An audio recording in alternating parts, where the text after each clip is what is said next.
ప్రియాంక, ఏంటి సంగతులు? ఏమంటున్నాడు నీ హీరో?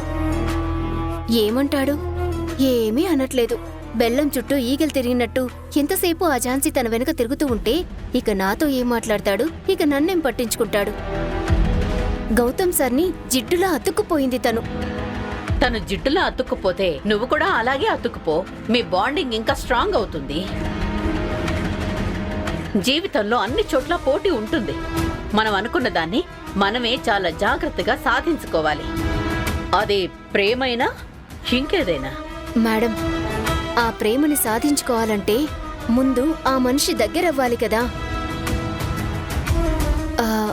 ఇంతకీ గౌతమ్ సార్కి బెయిల్ వస్తుందా?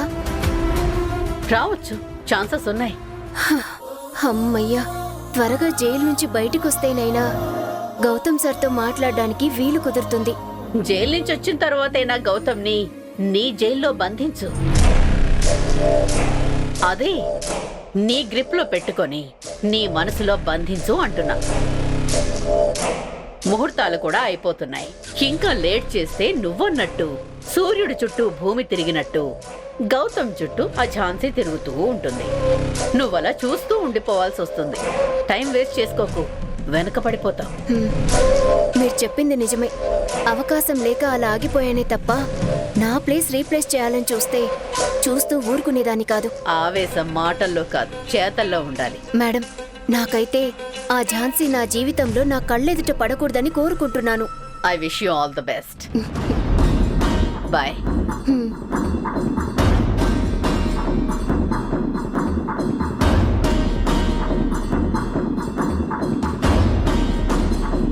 ప్రియాంక, బ్రో, నువ్వేంటిక్కడ?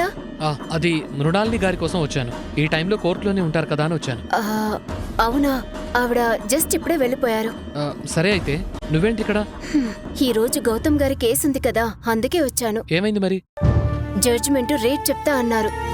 ఖచ్చితంగా బెయిల్ వస్తుంది. గౌతమ్ కేసు అంటే ఇందులో మోహన్ కూడా ఉన్నాడు కదా. ఏడి వాడెక్కడున్నాడు? కేసు అయిపోయిందా లేక లోపలే ఉన్నాడా? అయినా వాడితో నీకేం పని? ఇప్పుడే కేసు అయిపోగానే మళ్ళీ వ్యాన్లో జైలుకి తీసుకువెళ్ళిపోయారు. అబ్బా, ఏమైంది బ్రో? వాడి గురించి ఎందుకంత టెన్షన్ పడుతున్నావు?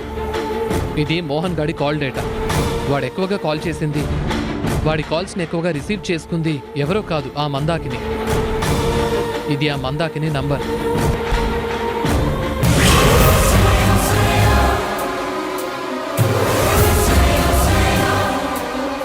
మృణాలిని గారు కూడా లేరా? చెప్పాను కదా, ఇప్పుడే వెళ్ళిపోయారు. సరే, అయితే త్వరగా ఆవిడికి ఇన్ఫర్మేషన్ ని పాస్ చేద్దాం. పద.